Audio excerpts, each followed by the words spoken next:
사무 예배 나오신 모든 분들께 하나님께서 주신 은혜와 평강이 가득하기를 주의 이름으로 축원합니다.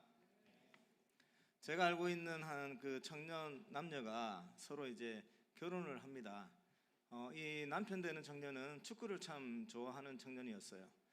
그리고 결혼을 해서 이제 매주 주기적으로 이제 축구를 하러 가는데 둘 다 열심히 일을 하다가 이제 토요일이 되면 서로 같이 시간을 보내고 싶은 게 또 아내의 마음이죠. 그런데 또 우리 남편은 일주일에 한 번 정도는 또 축구를 해서 스트레스를 좀 풀어야 되는 거죠. 그런데 그 부분에 있어서 처음에는 조율이 좀 잘 안 됐어요.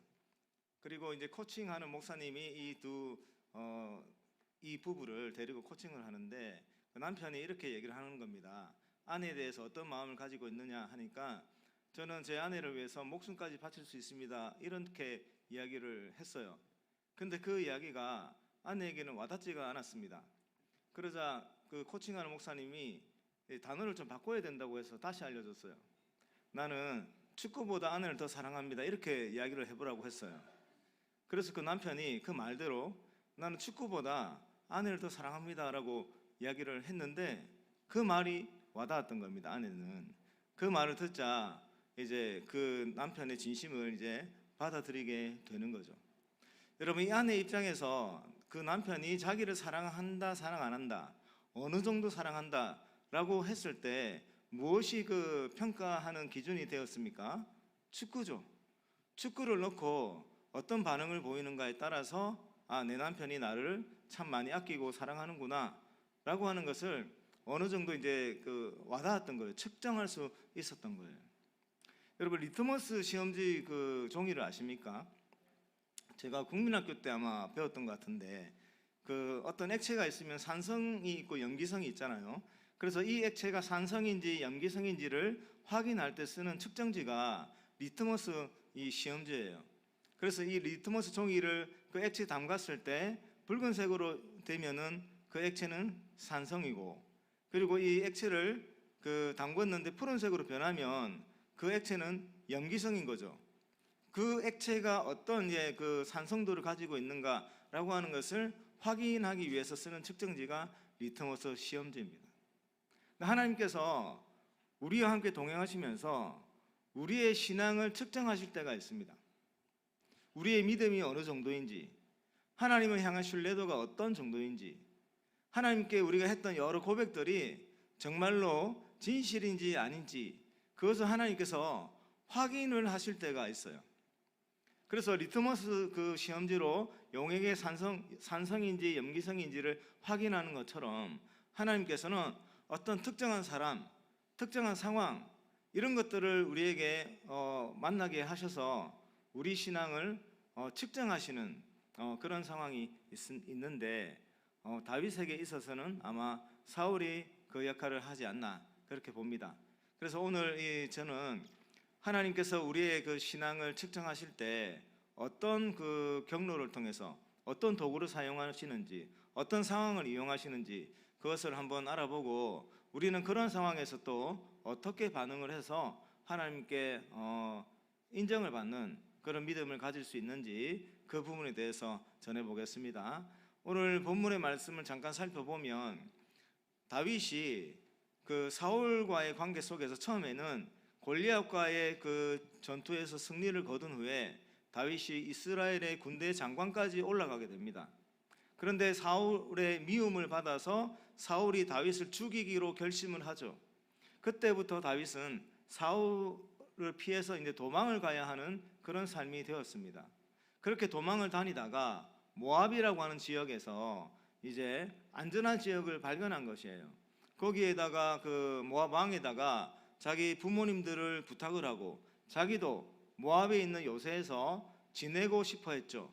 하나님께서 나를 위해서 어떻게 하실지를 알기까지 내가 이 모압에 좀 있어도 되겠습니까? 라고 모압 왕에게 부탁을 했고 모압 왕이 그 다윗의 부탁을 들어줬습니다. 그래서 다윗은 사울의 손이 미치지 않는 이방 지역인 모압 지역에서 사울의 그 악행이 끝날 때까지 피해 있으려고 했는데 하나님께서 선지자를 보내가지고 다윗에게 무엇을 말씀하셨습니까? 그 모압에 있지 말고 유대 땅으로 들어가라고 하는 그런 요구를 하셨죠, 하나님께서. 그래서 다윗은 유대 땅으로 들어가고, 유대 땅으로 들어가자 이제 다시 어떤 삶이 기다리는 겁니까? 사울이 자기를 죽이려고 쫓아왔고 다윗은 계속 도망다니는 그런 삶을 이제 다시 시작이 된 거예요. 그렇게 도망을 다니다가 다윗이 오늘 본문에 나오는 엔게디 광야에 있는데, 사울이 또 다윗과 그 일행이 엔게디 광야에 모여 있다는 소식을 듣고 다시 군대를 모아서 3,000명의 군인들을 데리고 다윗을 잡으러 가는 겁니다. 잡으러 가는데 다윗과 함께했던 그 신복들이 그 엔게디 광야에 있는 한 굴에 들어가 있었는데, 그 굴에 사울 왕이 들어왔어요. 혼자서 들어왔습니다. 혼자서 들어온 이유가 대변을 보기 위해서 들어온 거였거든요. 그러니까 사람들과 함께 들어오지 못하고 혼자 들어왔고, 또 그 일을 봐야 되니까 옷도 다 벗고 무장 가지고 있던 그 무기와 그런 어떤 갑옷들 다 이제 해제를 한 거죠. 이제 그런 상황이 된 겁니다. 그런 상황에서 이제 다윗이 사울을 이제 살려보내는 그런 이야기죠. 자, 오늘 본문에서 먼저 우리가 중요하게 살펴봐야 되는 부분은, 사울 왕이 엔게디 광야에 있는 이 굴 속에 들어오는데 굴 속에 다윗이 있지 않습니까? 다윗 앞에서 무장 해제를 하게 되면서 둘이 만나게 되는 이 상황입니다. 이 상황이 어떤 의미를 가지고 있는지 먼저 살펴보겠습니다. 다윗이 이제 쫓기는 자였어요. 사울이 힘을 가진 자였고 다윗을 죽이려고 하는 자였고, 다윗은 그 사울의 손을 피해서 정말 하루하루 힘겹게 도망다니며 그렇게 광야로 피해 있었어요. 그런데 그 굴 속에 있는 다윗이 숨어 있는데 그 굴 속에 사울이 혼자 들어왔어요. 혼자.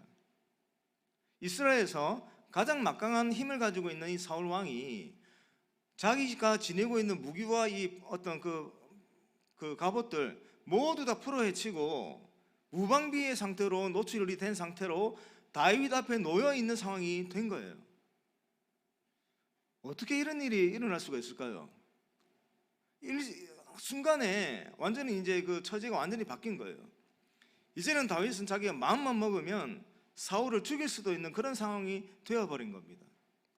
그 많고 많은 지역 속에서 그 많은 사람들 중에서 어떻게 쫓기고 있는 다윗이 숨어있는 그 굴 속에 아무도 이제 데리고 가지 못하고 혼자서 사울이 그곳에 들어가서 무장 해제를 하게 된 그런 상황이 어떻게 해서 일어날 수가 있었을까요? 이게 우연히 일어난 일일까요? 사울이 이제 다 오히려 자신의 모든 것들을 다 풀어헤쳐버리고 다윗의 그 결심하는 바에 따라서 죽을 수도 있는 그런 상황에 처해져 있는 것은 하나님께서 하신 일입니다. 하나님께서 이 일을 하신 목적은 사울의 생명이 하나님의 손에 달려있다라고 하는 것을 보여주는 사건이었어요. 하나님께서 다윗에게 모압이라고 하는 그 안전한 지역을 떠나서 유대 땅으로 들어가라고 했지 않습니까? 그 다윗의 입장에서는 얼마나 그 하나님이 약속했겠습니까?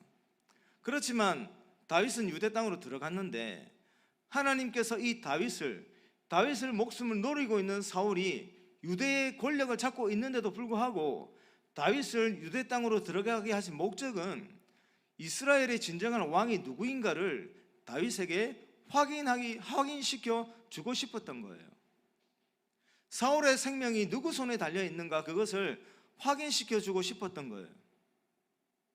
단순히 이 다윗을 그냥 고상시키려고 하는 목적으로 유대 땅으로 들어가게 하신 것이 아니라, 그 다윗을 죽이려고 하는 그 사울 왕의 그 모든 권세를 뛰어넘어서 하나님께서 이 사울의 생명을 주관하는 분이다라고 하는 것을 그 다윗에게 확인시키기 위해서 하나님께서 이 다윗을 유대 땅으로 보내신 것이고, 그것을 다윗에게 확인시키기 위하여 이 엔게디 광야에 있는 굴 속에서 그 다윗의 손아귀 이제 결심에 따라서 사울도 죽일 수 있는 그런 상황을 하나님께서 만들어 주신 겁니다. 여러분, 하나님께서 하나님의 그 사람들을 어떤 고난의 현장으로 들어가게 하실 때는 분명한 목적이 있습니다. 여러 가지 목적이 있는데 그 중에서도 가장 중요한 것은 하나님께서 어떠한 분인지를 알려주기 위해서입니다. 하나님의 능력이 얼마나 위대하신지를 알려주기 위해서입니다. 하나님께서 우리를 얼마나 사랑하시는지를 알려주기 위해서입니다. 하나님의 지혜가 얼마나 무한한지를 알려주기 위해서입니다. 하나님께서 우리에게 하신 약속들을 얼마나 신실하게 지켜나가고 계시는가를 알려주기 위해서입니다. 하나님께서 온 우주 만물을 창조하시고 우주 만물의 진정한 통치자가 하나님이다라고 하는 사실을 확인시켜주기 위해서입니다. 그것을 다윗에게 알려주기 위해서 다윗을 그 고난, 핍박이 기다리고 있는 유대 땅으로 들어가게 하신 것이죠. 그런데 그 하나님은 다윗에게 하신 약속이 있잖아요.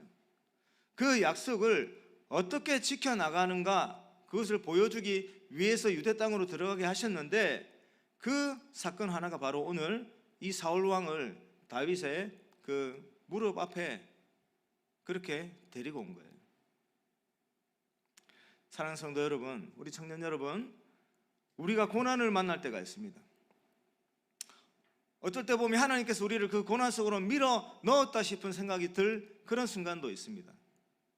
여러분, 그런 순간에 우리는 무엇을 생각해야 되냐면, 이 고난을 통해서 하나님께서 내게 무엇을 원하시는가, 그것에 먼저 초점을 맞추어야 합니다. 그 상황을 먼저 벗어나는 것이 목적이 아니라 그 상황 가운데서 하나님께서 내게 무엇을 원하시는가, 내가 이 고난 앞에서 어떤 반응을 하기를 원하시는가, 이 고난을 통해서 하나님께서 무엇을 내게 보여주기를 원하시는가, 그것에 먼저 초점을 맞춰야 되는 줄로 믿습니다. 여러분, 사울 왕이, 다윗의 입장에서는 사울 왕이 이스라엘에서 가장 힘이 센 자입니다. 그리고 그 가장 이스라엘에서 힘이 센 사울 왕이라는 자가 자기를 죽이려고 하는 결심을 했기 때문에 다윗은 자기 집에서 살 수가 없고, 자기 고향에서 살 수가 없고, 안전하게 지낼 수가 없고, 사람들과 편안하게 대화할 수도 없는 그런 도망자의 그런 그 신분으로 살아가야 하는 처지가 됐단 말이에요. 하나님께서 왜 그런 상황으로 다윗을 몰아넣었을까요? 다윗은 그 질문을 해야 되는 것이죠. 그래서 오늘 첫 번째로 엔게디 광야에 있는 이 굴 속에서 사울 왕이 다윗 앞에서 무장 해제를 하게 된 상황은 진정으로 이스라엘의 통치자가 누구신가 하는 것을 하나님께서 알려주고 계시는 것이고, 이 사울의 생명이 누구 손에 달려있는가 하는 것을 알려주는 것이고, 사울의 생명뿐만 아니라 다윗의 생명을 좌지우지할 수 있는 분도 하나님이다라고 하는 사실을 하나님께서 알려주기 위해서 이 상황 속으로 다윗을 인도했다라고 하는 사실을 꼭 기억하시길 바랍니다. 그래서 여러분들 가운데 찾아오는 고난 앞에서도 여러분들은 그 질문을 해야 되는 것이죠. 여러분, 고난 앞에 그 고난에 집중하지 마시고, 그 고난에 마음을 뺏기지 마시고, 고난을 벗어나는데 온 그 초점을 잡지 마시고, 이 고난을 통해서 하나님께서 내가 무엇을 알기를 원하시는지, 어떤 사람으로 변화되어 가기를 원하시는지, 내가 무엇을 깨닫기를 원하시는지, 그 기도를 하시면서 그 고난을 이겨나갈 수 있는 은혜가 있기를 주의 이름으로 축원합니다. 그 다음에 이렇게 하나님께서 사울의 생명을 다윗 앞에 이렇게 딱 갖다 놓으신 거예요. 그런데 다윗이 어떤 결정을 내립니까? 다윗이 이 사울을 죽이지 않고 그냥 살려서 보내줍니다. 우리는 이 다윗의 그 행동을 이제 어떻게 평가해야 될까, 그 부분에 대해서 또 말씀을 전하겠습니다. 다윗의 입장에서 얼마나 죽이고 싶었겠습니까?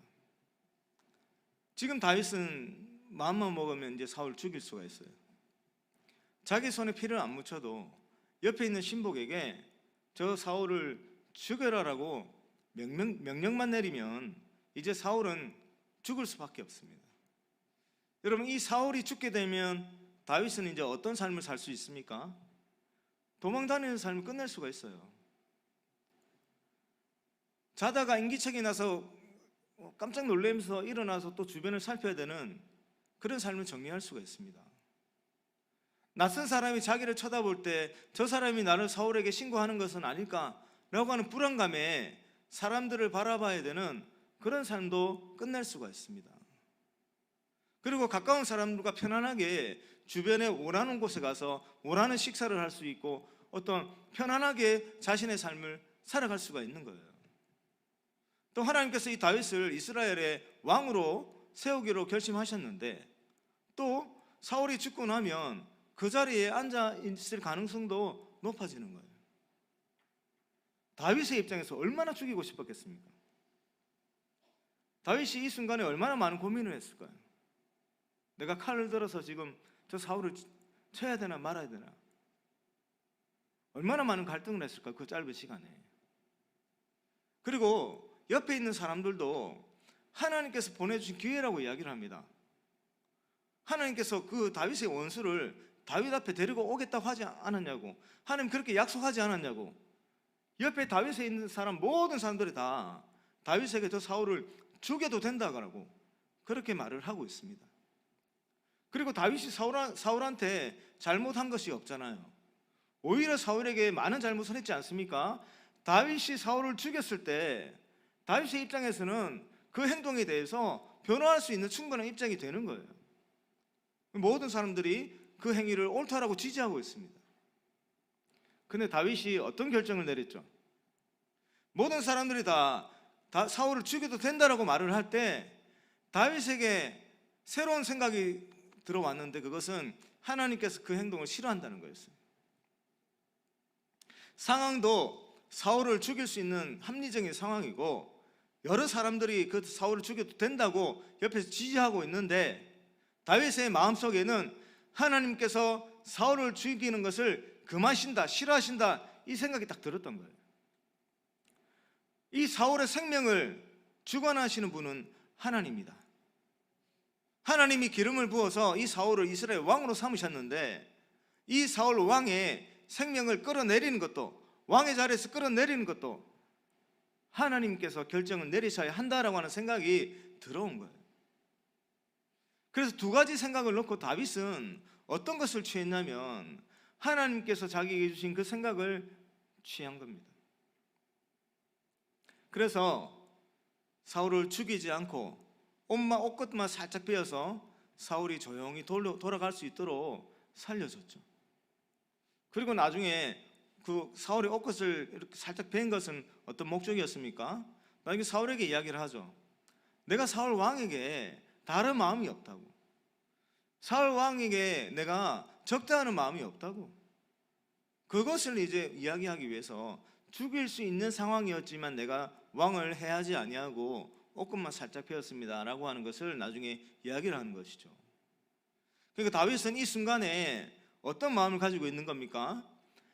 그 사울 왕만 죽이면 지금 자기가 도망을 다녀야 되는 신분, 그 문제를 해결을 할 수가 있는데, 그 문제를 벗어나는 것이 목적이 아니었고, 그것보다 더 중요한 것은 지금 이 순간 하나님께서 내게 무엇을 원하신가, 그것이었습니다.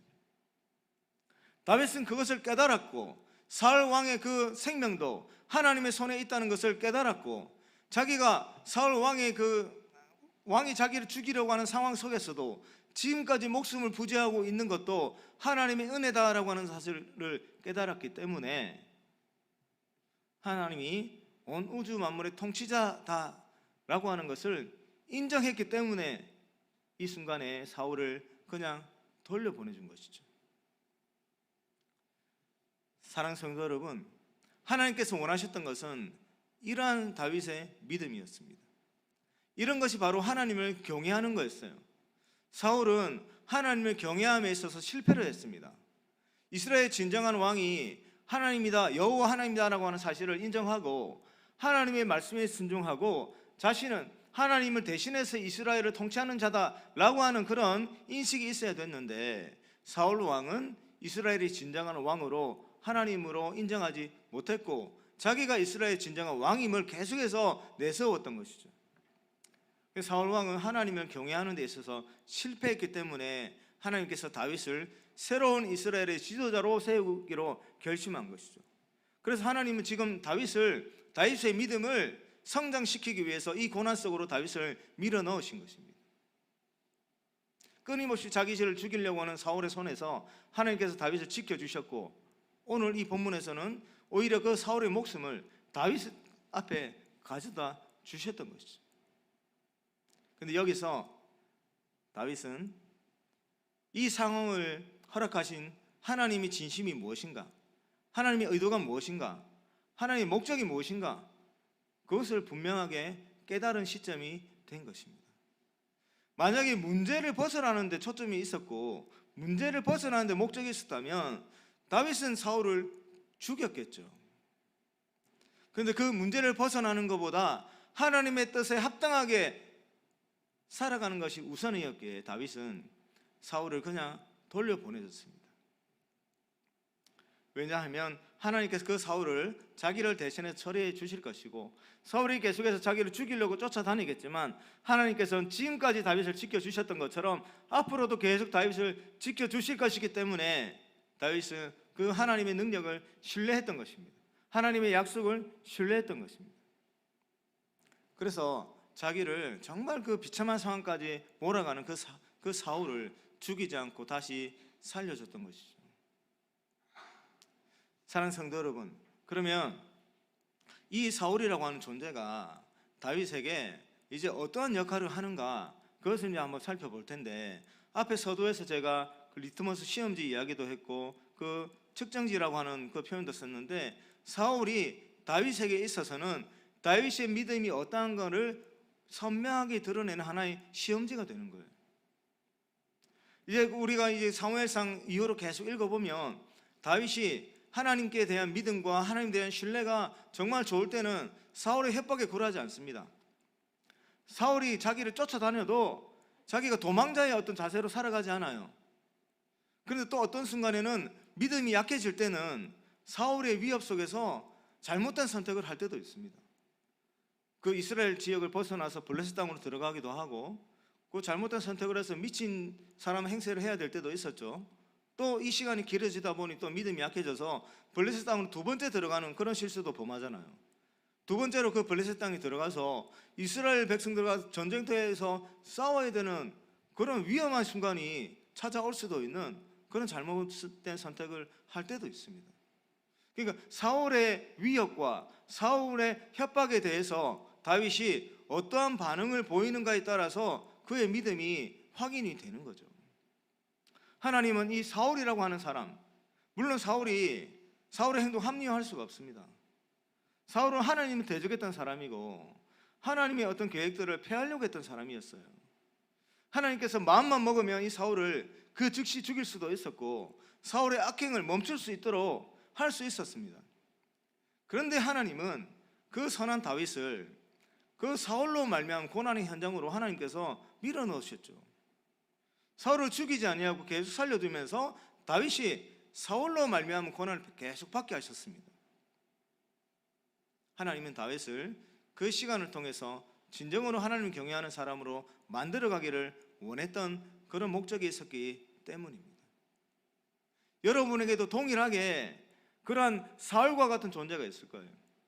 여러분, 우리가 하나님을 향한 믿음이 충만하다, 우리가 하나님을 향한 믿음이 견고하다고 표현할 때 우리 무엇으로 확인할 수 있을까요? 하나님은 그걸 확인하기 위해서 우리에게 여러 가지 상황들을 펼치십니다. 여러분 한번 고민을 해보십시오. 여러분의 사울과 같은 존재가 누구일까요? 가장 가깝게는 우리 가족들이 될 수 있습니다. 우리 직장의 선배들이 될 수 있습니다. 직장의 상사들이 될 수 있습니다. 여러분, 우리가 예수 그리스도를 향한 믿음, 하나님의 말씀에 대한 믿음, 하나님의 경외함에 대한 어떤 그런 태도가 더욱더 견고해지면 내 옆에서 사울처럼 나를 괴롭히는 존재가 있다 할지라도 우리가 그 존재 앞에서 낙심하고 분노하고 원망으로 가득 찬 삶을 살지 않을 겁니다. 그러한 사람을 붙여주신, 그러한 상황 속에 나를 들어가게 하신 하나님의 목적에 대해서 질문하면서 그 상황들을 이겨나가는 노력을 하게 될 거예요. 여러분들을 괴롭히는 그런 선배들이 분명히 있습니다. 그리고 우리가 좀 더 잘 믿고 하나님을 더 잘 믿겠다고 결심하고 그렇게 살아가면 꼭 누가 제일 먼저 방해합니까? 가족 중에 누가 그 마음을 걸어요. 마음을 아프게 합니다. 가장 가까운 가족 중에 누군가가. 그게 바로 나의 믿음을 확인하는 거예요. 부모님들이 때로는 나를 시험에 들게 할 때가 있고, 친구들이 나를 시험에 들게 할 때가 있고, 정말 은혜 충만하게 받아가지고 출근했는데 사무실에 들어가자마자 과장님이, 부장님이 나를 아프게 할 때가 있단 말이에요. 그 순간에 내 믿음이 확인이 되는 거예요. 그 순간에. 여러분, 그럼 우리는 기도를 합니다.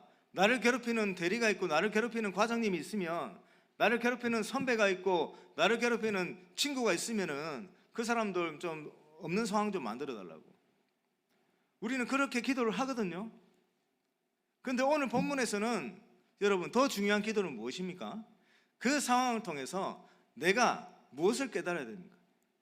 그 상황 속에서 나에게 함께 하시고 나와 함께 하시는 그 하나님 대해서 알게 해주십시오라고 하는 기도를 해야 되는 것이죠. 한 사람이 치워진다고 해서 여러분 그 상황이 정리되는 게 아니에요. 나를 괴롭히는 어떤 선배가 떠나가죠. 더 무서운 사람이 찾아옵니다. 내가 힘들어하는 어떤 상황이 잠깐 사라졌을 때 그 상황이 끝나는 게 아니에요, 여러분. 더 고통스럽게 하고 더 아프게 하는 상황들이 또 찾아오게 됩니다. 상황은 항상 그렇습니다. 여러분, 취직을 하고 여러분들이 직급이 높아지고 여러분 인생의 연륜은 더 쌓아갈수록 여러분들에게는 더 무거운 짐들이 찾아오게 돼요. 그럴 때마다 우리는 그러면은 이 상황 좀 해결해 주십시오 이렇게 기도를 해야 될까요? 그게 아니죠. 그 모든 상황들은 여러분들의 신앙을 측정하는 하나님의 시험 도구입니다. 그래서 우리는 그 모든 그 상황들에서 하나님을 알게 해달라고, 하나님의 경외함에 대한 그 정도가 더 견고해지게 해달라고, 지금까지 알아왔던 하나님보다는 더 차원이 다른 그런 하나님을 만나게 해달라고 기도하고, 그 하나님을 만나게 될 때 우리는 그 하나님 향한 믿음이 더욱더 견고해지고 지금까지 우리가 도달하지 못했던 또 다른 차원의 경외함을 하나님께 보여줄 수가 있는 것이죠. 사랑하는 성도 여러분, 우리 선교회 모든 청년 여러분, 우리에게 찾아오는 모든 고난들을 이제부터는 새로운 시각으로 바라볼 수 있는 은혜가 있기를 바랍니다. 여러분들에게 어떤 고난을 주는 상황이 찾아오고 고난을 주는 사람이 다가올 때 사울이다라고 생각할 수 있는 은혜가 있기를 바랍니다. 그 사울과의 만남을 통해서, 사울의 어떤 핍박을 통해서 하나님께서 여러분들을 다듬어 가시고, 하나님이 얼마나 전능하신 분인지, 하나님께서 얼마나 신실하신 분인지, 하나님께서 얼마나 인애롭고 자비로운 분인지, 하나님의 지혜가 얼마나 크신 분인지, 하나님께서 여러분에게 하셨던 약속들을 어떻게 지켜가시는지를 보여주게 될 겁니다.